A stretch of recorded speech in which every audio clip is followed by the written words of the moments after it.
and I will introduce our really terrific panel. We have a really awesome panel today. We have Matthew Ellis, Aaron Tompkins, and Jen D'Souza.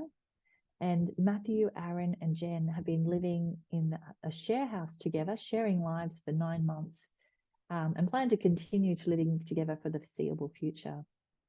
Aaron and Jen share Matthew's interests in gardening, swimming, cooking, road trips, watching movies, and listening to music. Aaron also assists Matthew with his small social enterprise, Beans to Green, which has been a great project to help, for Matthew to be involved and expand his horizons and involvement in the community. And we're also joined by Matt's sister, Libby. And Libby has walked many steps with Matthew, most recently helping him establish and self-manage effective supports in his NDIS plan. She participates and coordinates Matthew's circle of support and helps Matthew think about what he wants to do in his life. And also, as a sister, she's spending loving time with Matthew whenever she can. In Libby's working life, she's also been assisting others to take front and center stage in their own lives. And our other panelist is Lisa Bridle, and she is from Brisbane and used to work with Crew, who's one of the NACBO organisations that I mentioned before. Lisa is the parent of 3 adult children and has a professional background in community development and disability advocacy. And up until recently, as I said, Lisa was working with Community Resource Unit in Brisbane, supporting families and young people with a disability to pursue inclusion in school. Lisa's going to be talking about her son, Sean, and he'll be introduced by way of a video essentially today.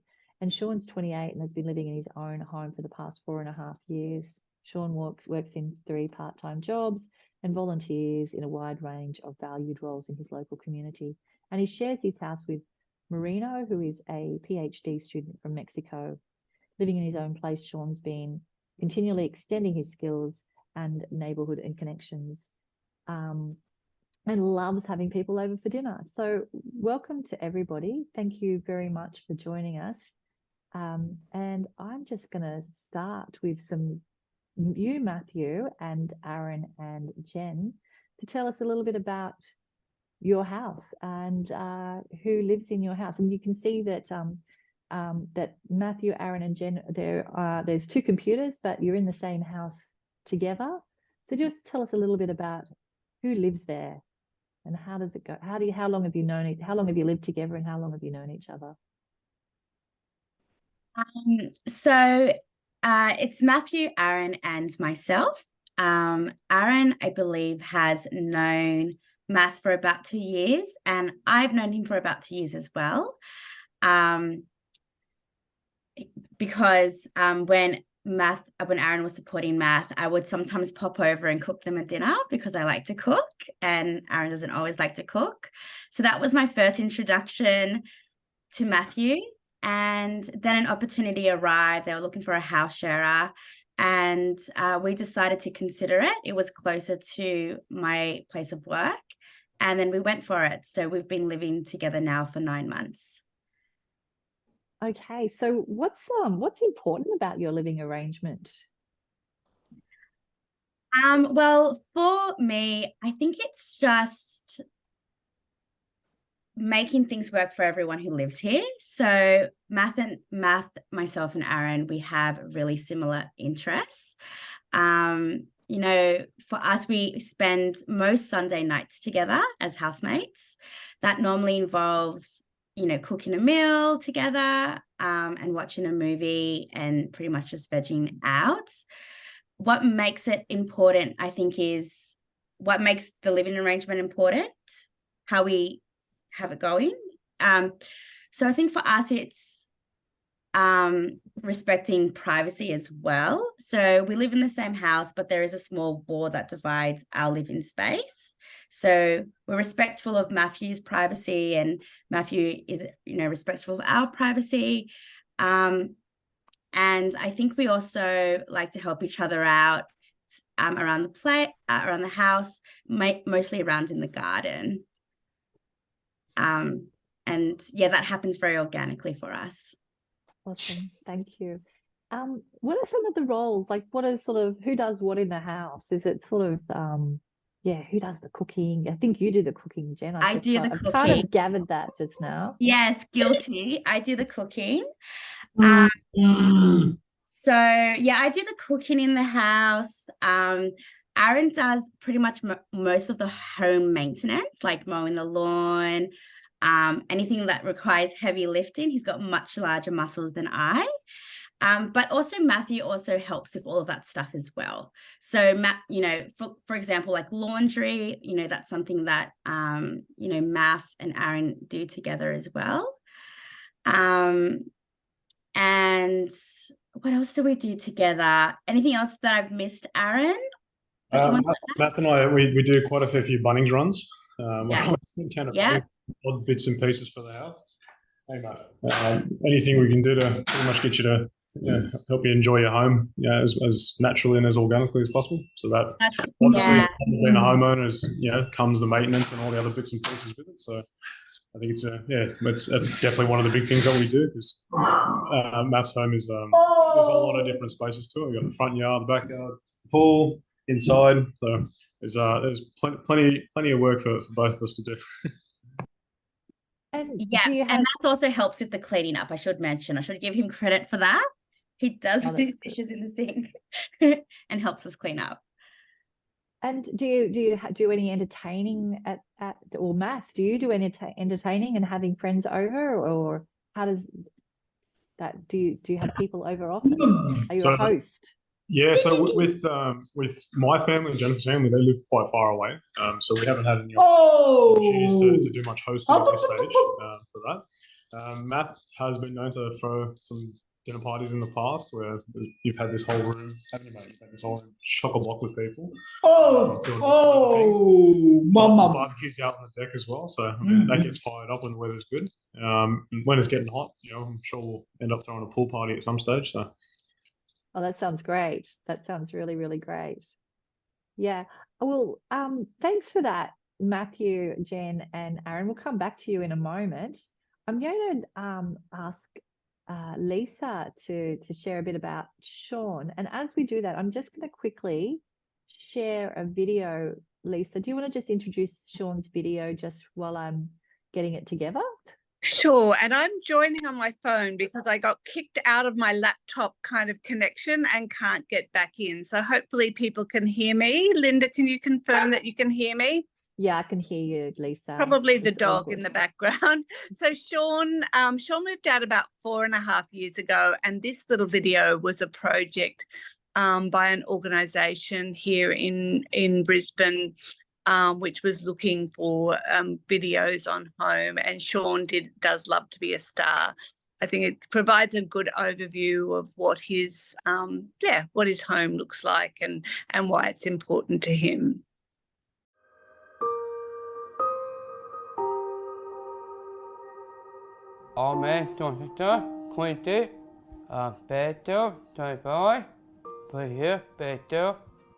Do you remember telling Mum on the last day of school and you said, all done now with school, now I'm moving out of home? Yeah. Did you put all your school books under my bed? Yeah, I don't need anymore. You didn't need them anymore? Yeah. I reckon, do you remember that I think Millie moved out with Annabelle? Oh, yeah. Annabelle and Bridie. And yeah. And I reckon you said you wanted to move out of home like Millie. Yeah. And we started saying you really need to have a job first to have enough money to live out of home. And then we really talked about what he would need to be able to do to live out of home. So we started doing things like you needed to learn how to take the bus, and you needed to learn how to kind of cook your own breakfast and look after money and look after his things, which he was already pretty good at in some ways, but he was used to us being able to be there and help him. I guess we worked on his problem-solving skills. At home, your brother was messy. Oh, yeah. So you like to have a really neat house. I know, I like it, man. You were doing all the laundry at home. You were so Oh. helpful. And so I wasn't really impatient for you to move out of home. And I loved having you living with us when you were an adult. But I knew that it was something he really wanted to do and that would be really good for him into the future, and that he would probably grow more having that independent life. Yay! How are you? Good. Hey, mate. Our little group of friends from primary school, Sean was the first one to move out. We're here! 3 years? Yeah! Yeah. That's what you like. Yeah! We all lived at home with our parents, all in the neighbourhood that we all grew up in. Our parents didn't move, so we didn't move. And Sean was the first one. He always said he was going to move out. Once he tells you he's set on something, there's no changing his mind. There's no telling him he can't do something. He will prove you wrong, and he will make sure of it. We spent a lot of time thinking about what sort of place would be kind of right for Sean. So we knew you'd want to live with other people. I think you're very social, and I knew that we weren't looking at just living on your own. Your old boss, Michelle, was working in real estate, and she helped us do up a little ad for a flatmate Yeah. and put it on realestate.com. And yeah, so then we kind of met quite a few people, and then we decided that Ali was the best person to move in. Yeah. Come on, let's go. Come on, man. Go. Come on, Ali. Come on, you can do it. To live with Sean, it's absolutely brilliant. I feel he's just like my younger brother. I have a younger brother back at home, but of course living away from home, so it's like kind of a family here. I won. So Ali lives here now. Okay, the first one, but like I annoy me. They call me old man. What the? This is what we do. We also knew that because you don't have a car, do you? So it was really helpful to be thinking about a place that had really good public transport, maybe where you'd be able to walk to the shops. Stop back. Come on. Usually, do you catch the train from Fairfield? Yeah, but barely, pretty clean. Yeah, that's the one.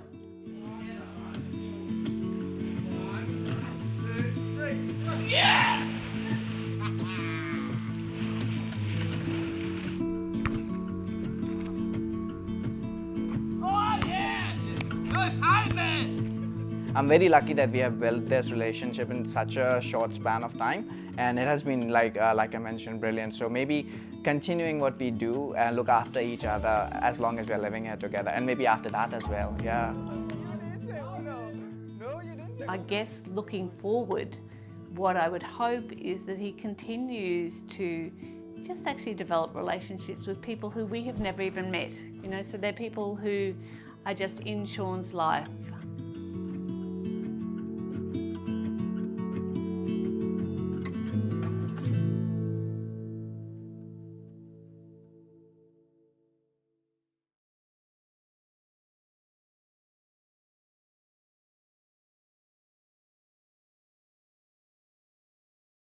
Sean has been living out now for 4.5 years, and he is very, very kind of committed to that. I guess what we concentrated on post-school was really setting him up in employment and building a network of relationships. And once that was established, the next big goal was for him to be living out of home. So he has three part-time jobs, one that he's had for almost 10 years at Multicultural Australia, 2 mornings a week as a job at the Brisbane Convention Centre, and he has another job which is a new job at a bowls club. So he is also a very keen gym member. He's been involved with the youth group for a very long time. He's a soccer player. He's got a couple of voluntary jobs at a food co-op and a community cafe and at a garden. So I guess what I would say, so some of these photos are his school friends, his gym friends. There is a photo that I love, which is on the couch with his first flatmate, Alyssa, and that is him just relaxing after their housewarming party. And the photo down in the corner is Sean, and he's now had 3 flatmates. So Alyssa, Ali, who was in the video, and Marino. And I guess what was really, and the other photo is really Sean with his support team, which includes actually both the housemates were there, because it was at a time when we had people coming and leaving the team and joining the team. So it's not his full team isn't that big. That's a cast of thousands. So maybe the next slide, Linda, if that's okay. And I think this topic was kind of covered in the video, but Sean, it was really driven by Sean. He saw his sister move out. He was really motivated to be an adult. He really wanted to have a place to host parties that wasn't our home, and to host people. He really wanted a recliner chair. That was the only thing he cared about. He didn't really care anything about it. He just kind of was, hurry up and find a place. But he did want the recliner chair, and he wanted us to miss him, really. Next slide. So we spent a bit of time thinking about the right place, and one of the questions has been like, why housemates? And really, I knew that it was never going to be the right thing for Sean to be living on his own. That isn't true to his personality.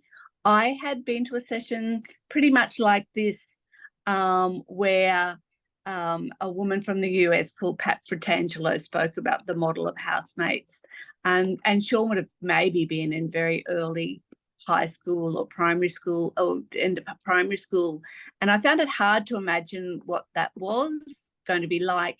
And of course, I had a little bit of that, would anyone want to share with a person with a disability? That was kind of, at the time, it was a bit of a leap of imagination I couldn't quite make. But, over the years, our vision grew, and my confidence that would be a good model really did as well.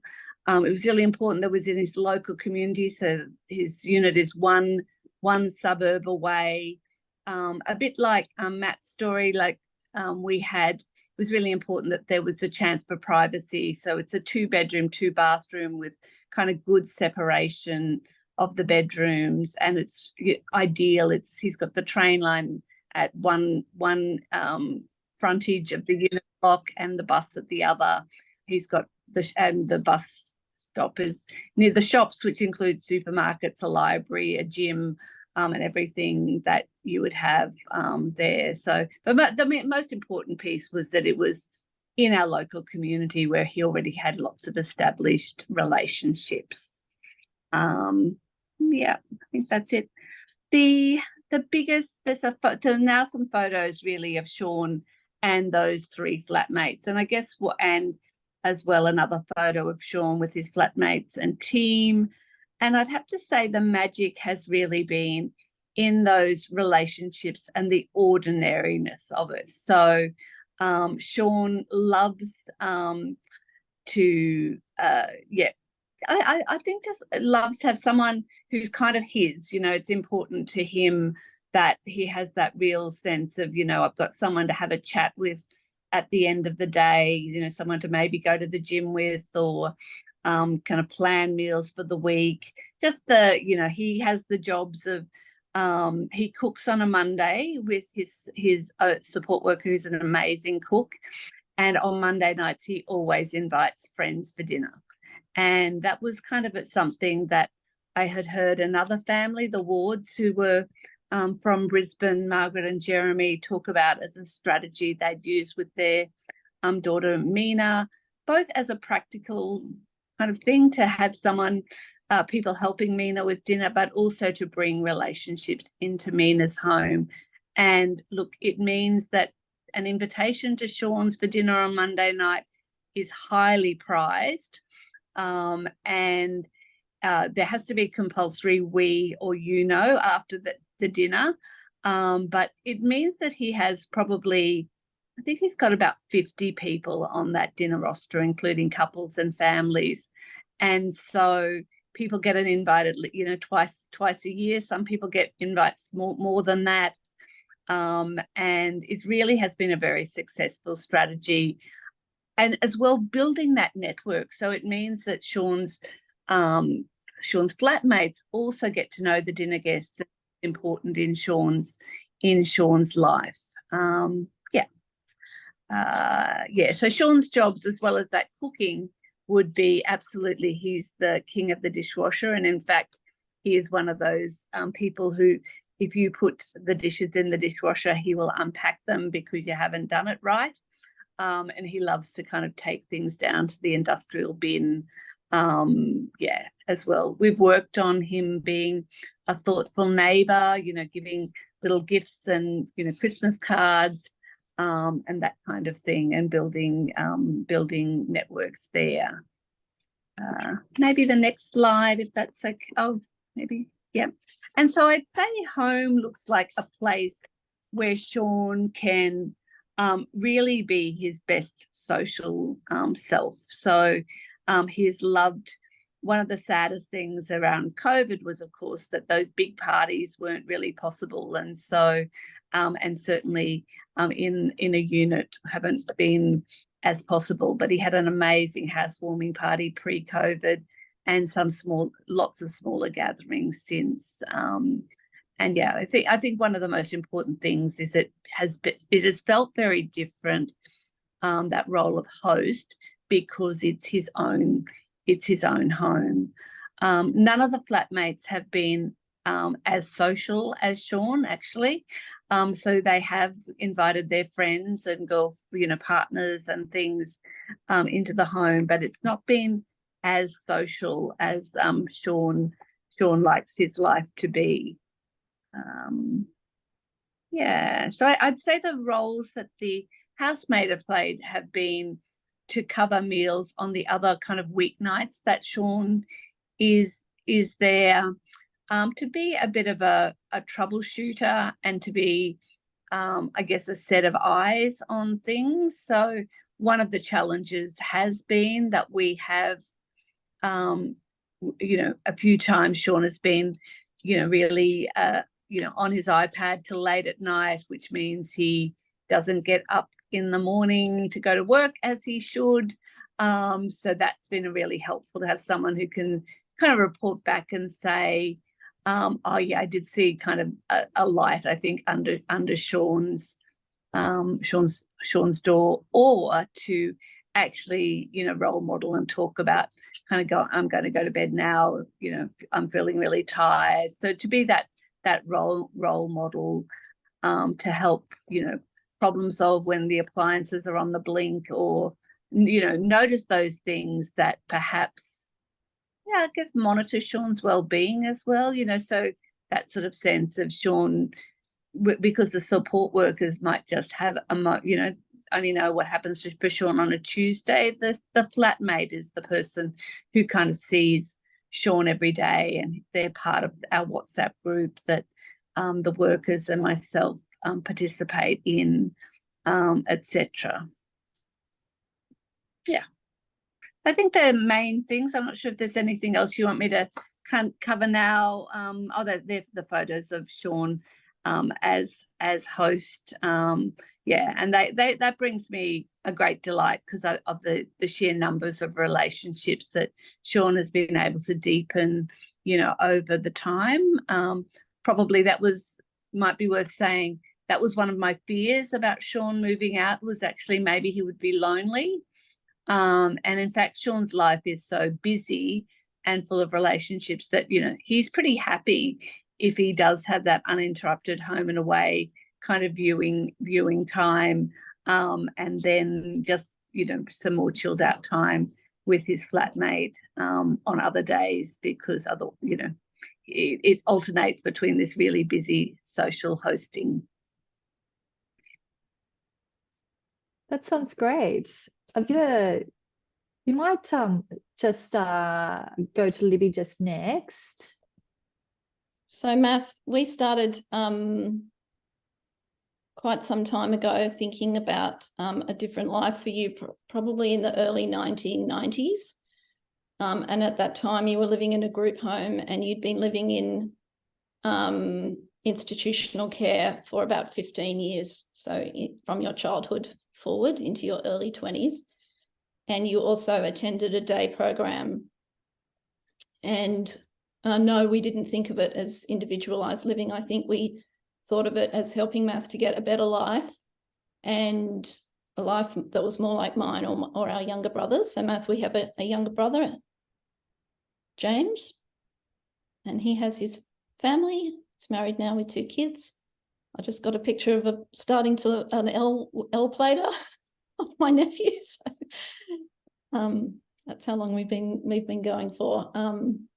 So we a bit like Lisa. So I would reiterate a lot of what Lisa's said.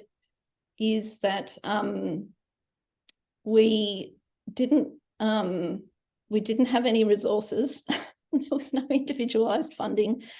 We didn't have any resources, and we didn't have a home. We didn't have sort of a prospect of a home for you either, and it took quite a number of years. And I guess we were triggered by listening to other families and other disabled people who had gone before us and who were pioneers and innovators. And like Lisa said, Lisa called it a leap of imagination. That's very interesting. I call it a leap of faith. So sort of putting ourselves continually in the presence of people who had gone before and kind of working up to like figuring out how they'd done it and working up to that ourselves. There were many of those people were overseas. There were some people in Australia, like Jane Barrett in South Australia, for example. And so I think one of the points I wanted to sort of mention here was by starting, things unfold. So we didn't have things sewn up, but the act of creation actually, and we invited one person into what was probably now called a circle of support. We asked one person to start helping us think about that, and she was fantastic. She was our first non-family member, non-paid person who wanted to help us do this. So it was like peers having some help, and a kind of a leap of faith. Yeah. Thanks, Libby. Why did you think of a housemate would be a good, living arrangement for Math? What was your thinking there? Well, Math, again, I think it was a couple of things. Math, a bit like Lisa, we knew you to be actually quite a social person, and we had spotted in the group home, Math, that you wanted to have relationships with the people who supported you in that home, as opposed to the people who lived with you in that home, who also had their own difficulties with communication and forging their own relationships. So Math made a beeline to people who could initiate relationship and were more able to develop that themselves. And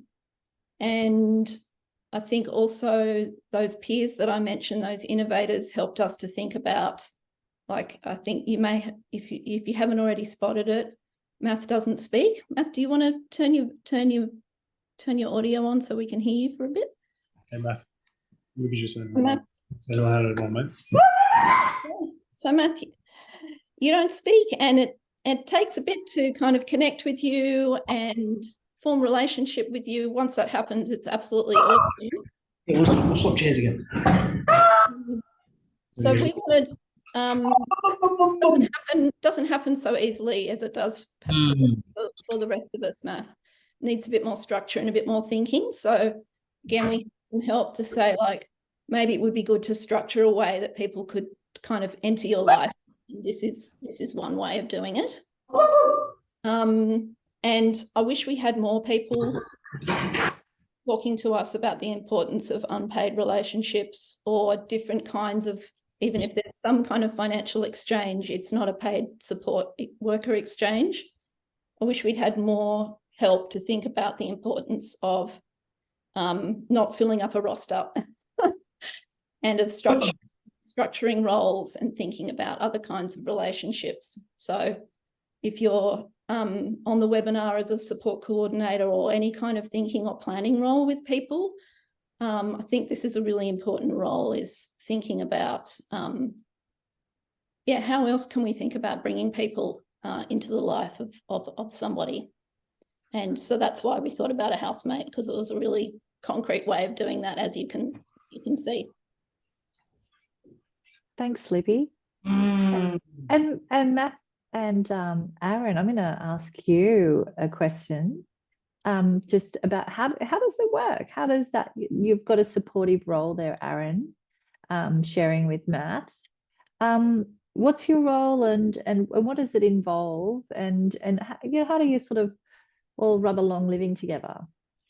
Yeah, so I, as well as Matt being part of your support network, so there's two main parts to it. So being a house sharer, I do live in the other part of the housemates at the front.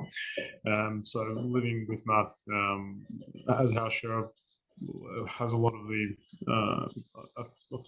things I was sort of talking about early in our introduction about making the living space organic and somewhere that Matt can actually enjoy his house to the fullest.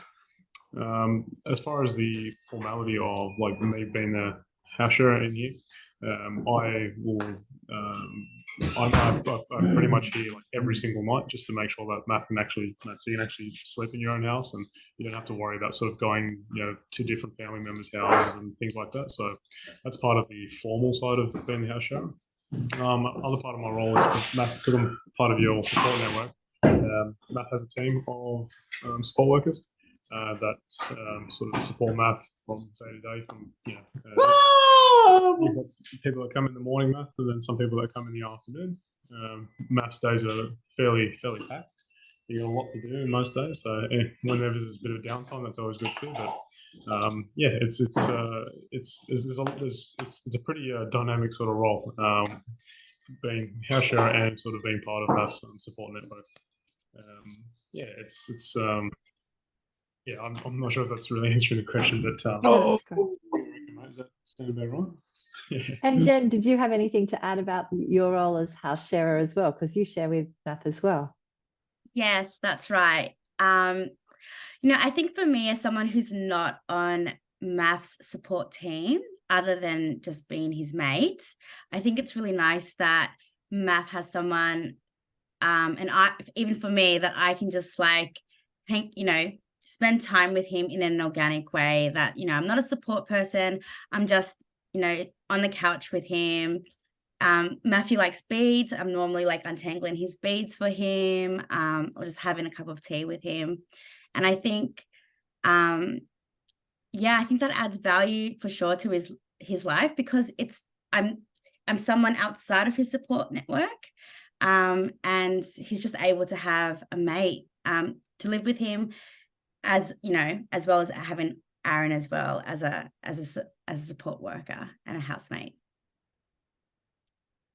Thanks, Jen. And thanks, Aaron and Matthew, as well for that.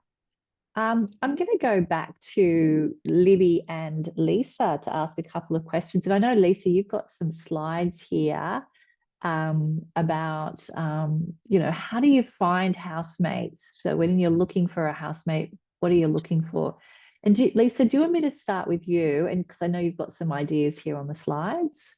So if you didn't hear the video, one of the things it said was when we were first looking for a flatmate, we were actually really lucky that where Sean worked had actually established like a real estate agent, or it's a refugee settlement organisation. So they had processes.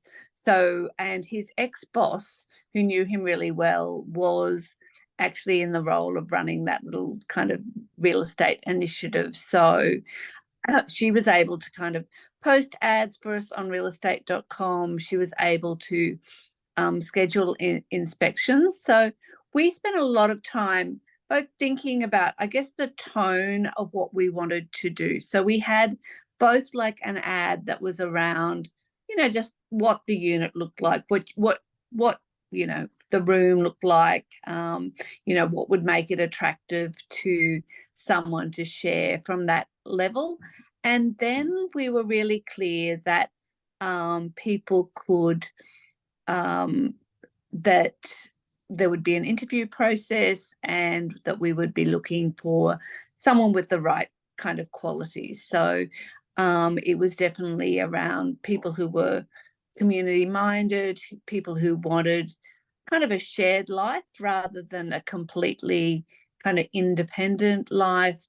Someone who would be able to commit to being home on particular nights of the week.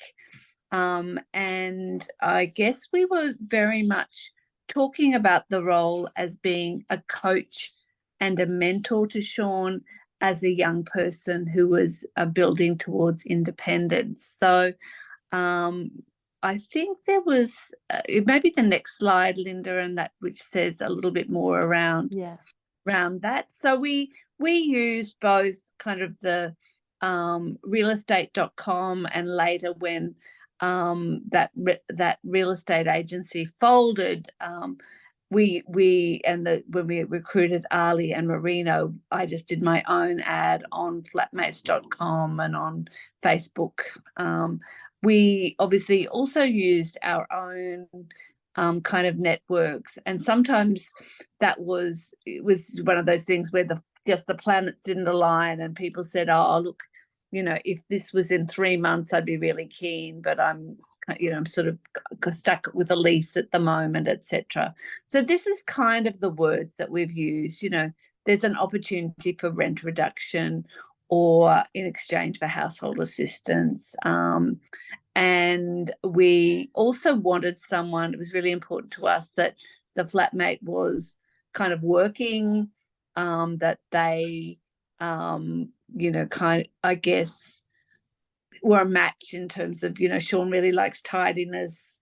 We wanted someone to have that mix of like being, wanting to build a home, and, you know, I guess wanting a willingness to embark on things like participating in team meetings, you know, taking on that responsibility as a troubleshooter, etc.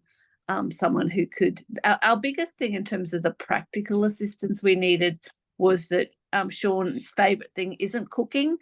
And while we could, you know, have organized other meal kind of options, we wanted, you know, someone who would be prepared to cook at least 2 nights a week and eat dinner together. So that was kind of, that was the thing. And other times, so interestingly enough, neither of Ali or Marino have had a license and car, whereas Alyssa did, and that was kind of a helpful backup, but not a deal breaker.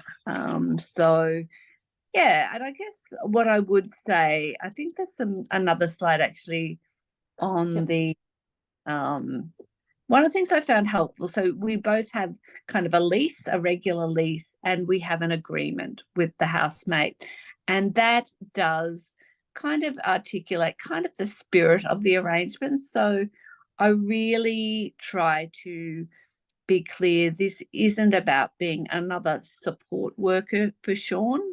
It is really, most of the things that we're asking are things that, you know, flatmates do for each other. You know, I know that it's quite common probably for people just to do their own shopping and cooking and not have that shared meals, but that's kind of the spirit of the arrangement that we wanted. But there is an expectation that people attend our team meetings, that they're part of the WhatsApp group, and that they provide feedback back to us. And I think there's something around, we're really kind of clear, I guess, as well, that you know, that it is the Sean's home and the flatmate's home. So I have keys, the support workers have keys, but we don't ever go in to Sean's Marino's home unannounced, and it was very clear with the support workers that they needed, when they were coming in to do some drop-in support, that they needed to respect that this was actually their home, not the support workers. So and I guess we did a couple of things, like we organised a fortnightly cleaner, so that even though there is a little bit of a expectation that the flatmate will make sure that, for example, that Sean's not eating out of date food in the fridge or that sort of thing, it is still expecting that, otherwise it's kind of quite ordinary. Yeah, fantastic. Thanks, Lisa, and thanks for sharing that sort of what the housemate agreement covers. That's going to be really useful for a lot of people, I think. Libby, do you want to talk a little bit about how your family and Matthew have gone around about finding and finding housemates for Matthew? Yes, very similarly to Lisa. So I was just to Lisa and Sean. So I was just thinking about what I could add around that to kind of give some new information or extend that. So yes, it's networks, friends. When I was at uni, it was friends of friends, flatmate sites, Gumtree, support workers, as you can also hear. Perhaps just to kind of add to Lisa's information, I think about the ad. So I think taking like a recruitment mindset to this is a kind of recruitment and marketing mindset to this is an interesting way of thinking about it. So almost like the ad or the ask and the role is actually the outcome. It's the outcome of the thinking and the planning around what this role is really, really important. So I would be recommending putting the majority of your time into what do we want this role to be in the person's life and in their home. And we have, I guess, 3 core things that then have been sort of variously added to or lessened depending on the time and who we've met and what their lives are like and what Matthew needs at the time. So we call it companionship. And again, the housemate agreement spells out what we mean by companionship. So for example, as Aaron and Jen have said, we think of companionship as enjoying spending time with Matthew. So an expectation would be that you're not just in your room, for example, you're out and about with each other, sharing time or finding things to do with each other in the home, and being a model for Math in that area. We call it being a homemaker. So creating a pleasant and comfortable home and garden together and deciding together how it will look. So thinking again of wanting somebody who thought about their whole home together, and ensuring that things are well maintained and cared for. And then at the moment, we have got a role around providing Math with some extra support, which you might have just heard Aaron talk about. And we kind of spell out what those support activities look like. And then lastly is safety and security overnight. This has kind of been a core through everybody is that we want somebody to be at home overnight. That doesn't mean that people can't go on holidays or can't go away or can't do stuff, but the expectation would be that it just needs to be planned in advance. So that's interesting, isn't it? We would be looking for somebody who doesn't mind foregoing some of that spontaneity in their life for the return, so that you can start to see the role being kind of shaped here. What's the exchange that we're thinking about? In terms, maybe I can also add a little bit around like that recruitment mindset. So we have developed quite a staged process. Like if the person doesn't know Matthew, so if we're actually going out to advertise for strangers for if we haven't been able to find somebody within our networks, and so we're having the prospect of meeting people who don't know Matthew. We have quite a staged process. So I think the purpose of which is first to kind of grab somebody's interest or curiosity, and then sort of, this is marketing speak, but to kind of enter the pipeline, so to speak, to like, so the first parts are about just like piquing the right person's interest, curiosity. They want to kind of learn more. They want to find out more. They respond to the ad. They phone, they email, that kind of thing. And then I have a process by which people get more and more information, which enables them to say, yes, I'm still in, or no, now I've got that information, I don't think this is for me. It's not very complicated. It's kind of like, as I said in the beginning, it might be an email conversation first, but we might have this sort of few questions that we would want to ask people over email or even by phone. And then we might meet people who kind of want to go forward from there. We might meet at a cafe, and might be somebody in Matthew's network. So my husband and I have done it, for example, a few times where we just set up a cafe meeting, and again we might give a template agreement. So we're not saying this is the agreement we want you to sign, but these are some of this just gives you an idea of what we're kind of thinking through. We talk about how we kind of negotiate the arrangement together. We come up with we've got some kind of core things, but then, you know, how might the arrangement work? Allow them to ask questions about Matthew and how things work, and answer their questions. We might have some photos, those kinds of things, and then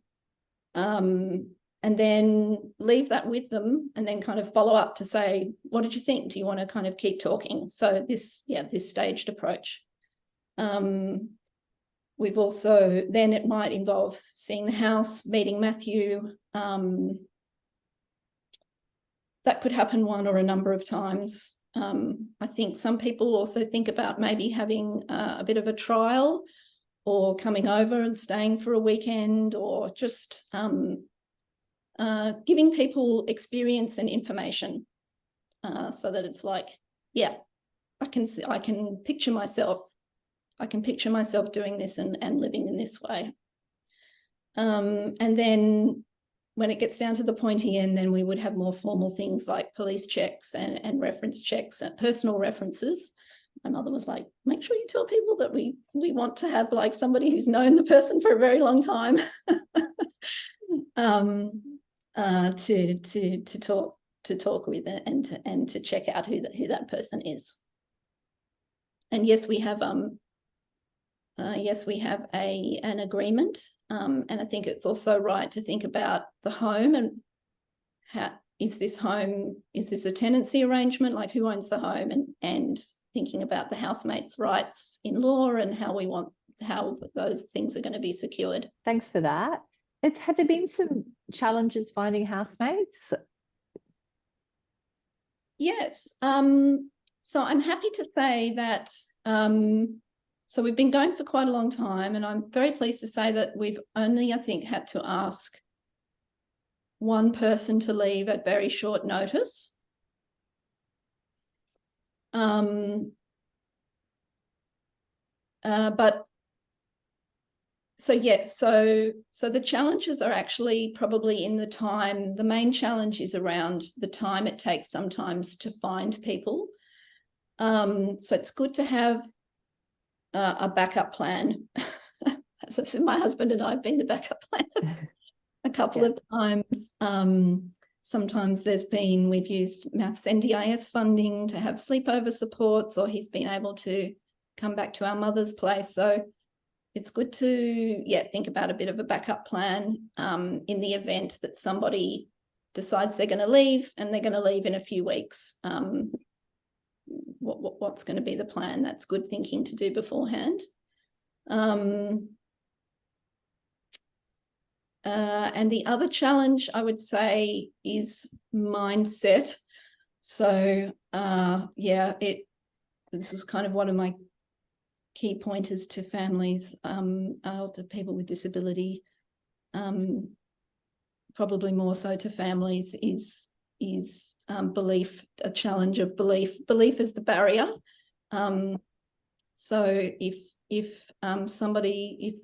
the person you love needs decision-making support, you're probably a very important person in their life, and things will either happen if you believe it, or they won't happen if you don't believe it. So we did need to, I think of it now as challenging my own ableism and my own belief that people would want to share life with Matthew and could share life with Matthew, something other than a paid role.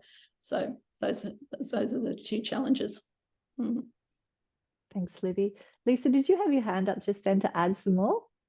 I did. So I just want to really agree 100% with Libby around the mindset. I've sort of wrote down one of the biggest challenges can be kind of overthinking things, or I think even like none of the flatmates have been exactly who I dreamed up, if you know what I mean, because that's kind of, life really, but they have all brought amazing things into Sean's life. So I think I just kind of had to give up, for example, the idea that, people should have a license, for example. Like when I thought about it, I thought that actually is that there's another way we can figure out, those times. So sometimes the flatmate has been someone who, kind of helps with an Uber, for example, rather than a lift, helps with making sure the Uber comes. Just wanted to say that there is something in that timing. So there can be that trickiness of you don't want to just jump and act out of panic to think, oh, we need a new flatmate, we've got to get someone in, you need to kind of find the right person. But you do not want to, I guess, also drag it out so much that you lose someone good. So we probably had a bit of that this year, where we were sort of overseas and trying to find a flatmate, and letting the key worker do the initial vetting. And I think people needed a little bit more certainty around those timelines. So I think it's okay to take the time you need, but I think we weren't necessarily transparent. So, and I think in that current kind of rental crisis, you'd think, oh, well, there's lots more people looking, but it's also true that people don't want to miss, they want to be settled, because so if they get another offer, they want to take, and yours is still kind of pending, perhaps 2 or 3 weeks or more, you might lose someone good. So yeah, I agree. Yeah. So I would say a staged approach, but it's also like what's happening in the moment. And how can we make this happen for the person as soon as possible? Yeah. Thanks for that, Libby and Lisa. I suppose I'm just like thinking about Aaron and Jen and Matthew. What would you say to somebody who was thinking about, what would you say to a person with a disability who's looking for a share house or looking at having a housemate? Or what would you say to somebody that you think might be interested in sharing a house with a person with a disability? I think having high expectations is a good thing. And I think, of course, there's always going to be compromise, right? So like you said earlier, maybe the license wasn't such a big deal if it was the right fit. So I think all of those things are important, the compromise, but also having a high standard of the people who are living with your loved ones. You obviously want someone of a high character, and also someone that I think shares similar values to that of your family and the person who's in the home. So Aaron and I are both very environmentally minded, and so is Math. And Math Social Enterprise is around being sustainable and recycling and being in the community. So that was a really good lineup for us because we had those shared values. Communication's pretty important as well. So we do join team meetings with Math. And that's important for us as well because we like to know what's like going on in Math's life as well. And it just keeps us in the loop and helps us feel connected to what's going on in our shared home. Is there anything you want to add, Aaron, to that?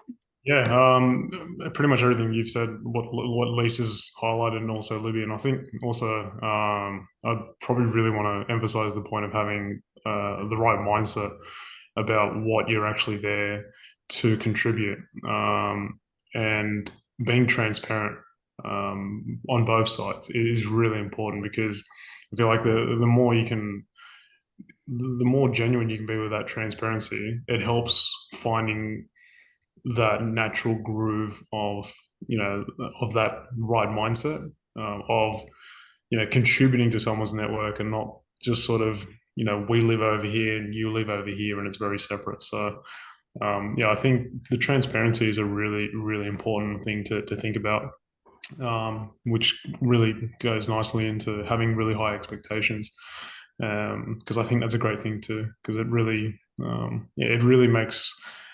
it just really makes the living arrangement and the expectations clear on both ends. And then once you sort of get that out of the way, it just becomes very natural about what the life is like for everyone involved. So, and I'm personally very happy with everything that's sort of happened, both with my own personal life and also with, my sort of ability to contribute to, Math's support network, because I'm just, one of the cogs in a big machine, which is what everyone's life is.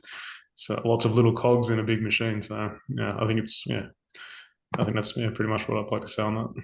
I also, something that I did, which I'm not too sure if this is also what happens in your situation, but I sort of did a trial. So I sort of slept over for a couple of nights, and I did the commute to the shops, and I did the commute to my workplace, and I did all of those things. And I think you've got to like sort of check that off as well and make sure that that it was working for me, but it was also working for Math, and making sure that Math liked me and Math and I got on well. And even though I felt like he liked me earlier because he would pop over to our house when we lived in Drummoyne, and I would pop over here and cook dinner on occasion.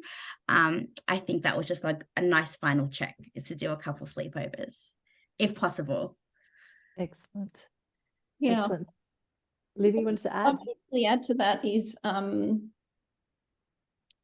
just kind of riffing off the transparency thing is really important. Again, perhaps beforehand to do some thinking about. So I was probably speaking again to families mostly here about like the role can't be a replacement parent.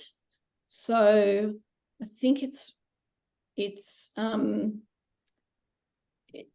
really good to think through, like what's the more that you hide, the more problematic it's going to be, or the more that your expectations are just internal expectations and haven't been talked about and talked through. So it's like two-way, and then sort of formalized in an agreement. The more you're probably going to put yourself in the way of a bit of trouble.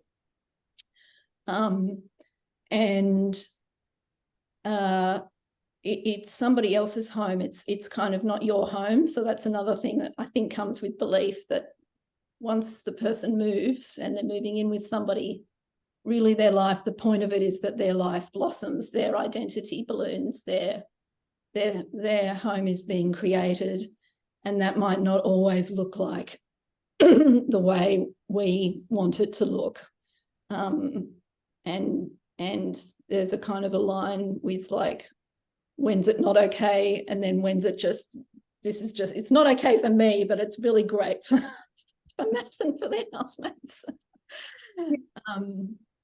A few kind of mindset, that mindset shift. And sorry, just while I remember it, I think it's also important to think about like the housemates having a relationship, like who are the housemates going to have a relationship with, so that they are able to talk about like what's going on in the house and you know, resolve things. And it probably would be good if you can to name a relationship that isn't you, that isn't the parent. Like it's really important for us to have great relationships with housemates.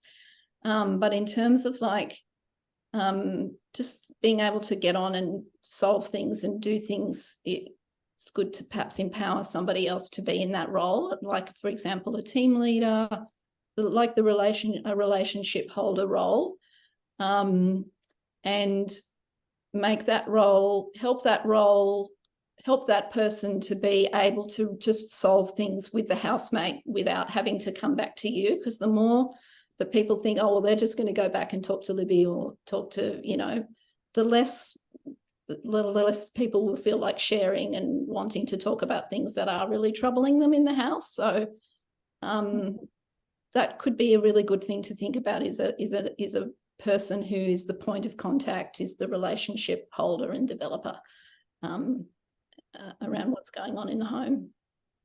We do something very similar. So we have a key worker, and even before we had a key worker, I had someone who was always had someone else who was involved in that interview kind of process and selection, so that it was really thoughtfully done. And I guess that there was a point of contact that people could, you know, ask any question that they needed to and not feel worried about offending the mother. And you know, the key worker was someone who knew Sean well, and that seemed to like, yes, I think they're complementary roles, but I agree that it's really and we're looking for this to be something that's sustainable, that, you know, that isn't onerous on me, and it really isn't. You know, that's what I would say, is that it's really actually probably one of the easiest parts of Sean's support is the flatmate arrangements that we've had in place. And I think just like any home sharing, it's a long time since I've had to move in with a new flatmate. I've been married 35 years, so it's a long time since I've had to do that. But setting up that, you know, that culture that you want, you like agreeing on what's important to each party, what would make it, you know, feel like home, and arrangement is really, really, really key. So I think spending the time there is likely to mean you've got less of that kind of problem solving along the way. We have had some glitches. One of the things in Sean's first sharing arrangement with Alyssa was when Sean was probably not respecting Alyssa's privacy, and we had to really, you know, kind of, I guess, support Alyssa to have those, you know, conversations with Sean around that. And I think being part of those team meetings, as well as having those initial conversations, has enabled the flatmates to really kind of understand and also be excited. I think people really actually feel that both it's just a comfortable and good arrangement for them. Sean is by far, you know, definitely not a nightmare kind of flatmate. And people have always said, you know, this is my, you know, this has been pretty cruisy and good, because Sean is, you know, pretty neat. He's, you know, there's lots of good things about sharing with Sean. But also I think we're trying to just keep those lines of communication open. And people have felt, by being part of the team meetings, that they, I don't know, they feel a sense of pride when Sean's independence in a particular area grows, because they see that that's a positive contribution they've made. Thanks, Lisa.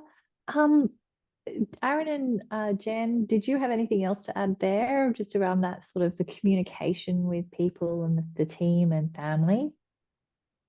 or anything else?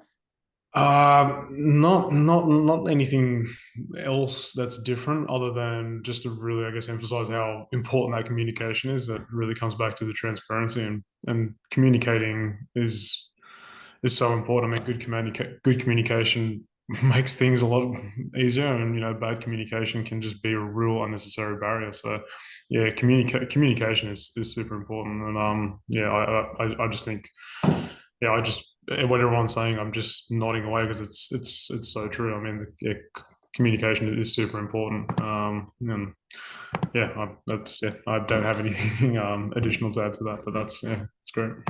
I agree with a lot of what Lisa has said around that as well. I think with the other support workers on Math's team, for me, it's about having a relationship with them where they don't sort of see me as like, oh, as Libby mentioned earlier, like, oh, is Jen going to, feel like they're being sort of watched in a way, because it's sort of like we're in the house, and we want them to go about their day as normally as possible. So I think for me, when I communicate with them, it's very it's friendly and transparent as well. And yeah, we keep up to date with the meal planners. I'll let them know if I've made a meal, or if I've got leftovers in the fridge, and all of that. It happens very organically for us. Awesome, thanks, Jen. Just I think we could probably go to Q&A. And sorry, Karen, I didn't introduce you at the beginning, but Karen Tippett, who I work with at Resourcing Inclusive Communities, is here. And I think you've been, if I look at the chat, have you been acknowledging or commenting, just making sure that people are catching the questions? Do you want to throw some questions to our panel? Would that be? Absolutely. Welcome, everyone, and thanks, Linda. That's all fun. I'm really just the tech person behind it, trying to keep up. Okay, thanks, guys. You've been doing such a good job there. So there's been a few questions in the chat, and I know Libby has jumped on and answered a couple, but I'm going to ask them anyway, because others may want to join into it. First one, though, was directed mainly to Lisa, about how you managed the relationship between Sean and the housemates without coming across as interfering mother. I think that point of having a third party has been really helpful. So, having a key worker, or so that I don't have to get involved in everything. So sometimes the key worker will be the person to, do that check-in rather than me. And I think where it's been something where I have jumped in, I have kind of tried to do that from the point of view as, that I am representing what I think Sean would, care about. So I'm trying to think of an example, but maybe things like, like monitoring the kitchen benches or whatever. So, or, helping. Yeah. So just kind of, maybe some of it might be, going back to what we've already agreed, or some of it might be saying, oh, naming what is important to Sean. One of our goals has been around Sean monitoring how much he eats. There's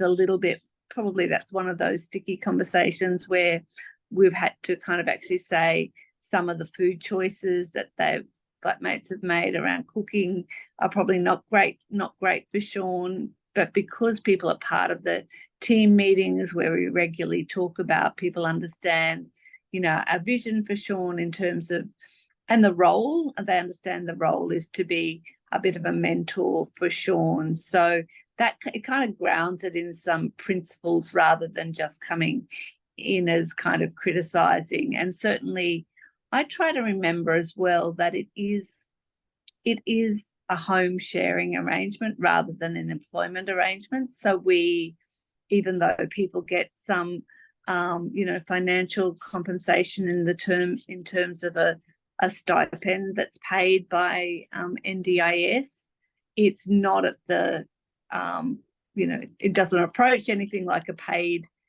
kind of relationship. And so I guess it's more of something where we would go to kind of, let's negotiate this, let's, you know, figure this out together, what's reasonable, etc., as you might in a home sharing arrangement. Whereas in an employer relationship, I guess I would be much more kind of directive, you know, just say, yeah, sorry, you know, this is kind of the expectation as part of your employment. So yeah, I think we've already discussed this, you know, sometimes there are the non-negotiables, and they need to be very clearly part of the agreement and those initial conversations. But there are other things which are, you know, negotiable, and we have to approach it that way. And on the back of what you were saying, someone's asked how the invoicing is actually done then, Lisa. Yeah. So we the flatmates do provide us with an invoice, kind of a monthly kind of invoice, which I claim from NDIS. So and it's not again that sometimes that it's varied in terms of amounts depending on what the agreement has been so with Marino, for example, he isn't home you know, every weeknight, and so he's actually getting paid less than what the previous flatmate was because he was doing more. You know, there are just more things that the previous flatmates were paying attention to. And is that requiring an ABN then from the housemates? Yeah. Yeah. So another question I'm just going to add, can I just add? Yeah, of course. There's lots and lots of ways of organising the stipend or a benefit or a rent reduction to housemates, and we know lots of people do it in lots of different ways. Sometimes you could just use the rent receipt as evidence of you know, of the subsidy that is being provided through the NDIS as well. And I don't know if Libby, you wanted to comment on that at all or not. Maybe just before, just again, like a thinking schema before getting to NDIS, I agree that there's lots of ways of doing this.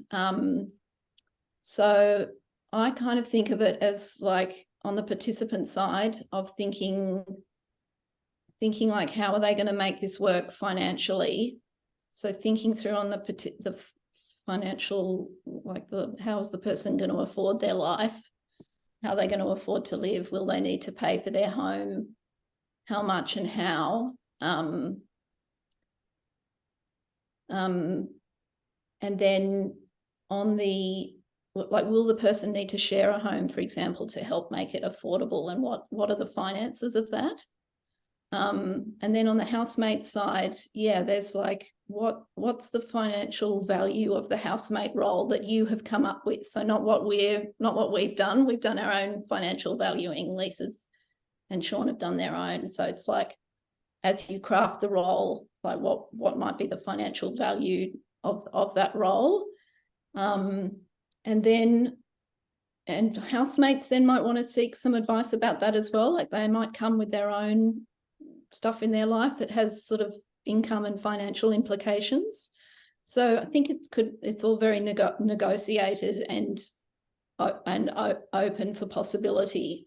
Then you kind of have to bring those things together before thinking about, well, what could the NDIS plan do or not do? Thanks, Libby. My earbuds are just running out of power, so I'm going to have to switch back to There's definitely my audio settings. Definitely two things that well, if we're thinking about an NDIS plan, it's absolutely possible to have some help to think through this through an NDIS plan. I think you've heard from Matthew that Matthew also has a team of support workers. So we self-manage, so his core budget is available for his support team. Help thinking through this in an NDIS plan has been called it's broadly called explore and design. But you might also be able to do some of the things that we're talking about, like thinking through finances, thinking through the housemate role, thinking about safeguards, thinking about all of these things. You might also be able to do that through a core budget, through a support coordination budget. It may not be your support coordinator, but you may have a budget that you could use to bring in some expertise in this area. Just adding to that, what Libby said, I mean, we did, in terms of how we would set up the agreement, we engaged a consultant who did that, someone who was kind of recommended and who had done similar things for other people, and that they helped us to consider some of those financial arrangements, and also, you know, provide some pro formas that we then adapted, which was very helpful to us. The other thing, I guess, that's a piece is that Sean, even though he has these jobs, he still gets some disability support pension, and he gets rent assistance to be able to cover his rent. So it's definitely the case that you know, his contribution is affordable because of that. Thanks, Lisa. That's good information as well. There may be people on the webinar who've got some examples of how, you know, if there's a because with individualized living options, for example, it comes as a weekly amount to a provider or to a self-manager. So it may be possible to set up a range of things within that. Yeah, and I think it's always useful to add as well, like you can use core and self-manage a core. It doesn't necessarily need to be an ILO arrangement. We've been our individualized living options, as the NDIS use it, call it, that you can set up an individualized living arrangement with flexible core as well as the ILO package. So we don't want people to be really restricted to thinking that you have to have an ILO. There could be other ways of doing it as well. Karen, any more questions? Yeah, there are a few. Close to time though, aren't we? So there was a question about experience of renting to a couple and how that might work. So I think Jen and Aaron can talk to this one probably. Yeah, that'd be great.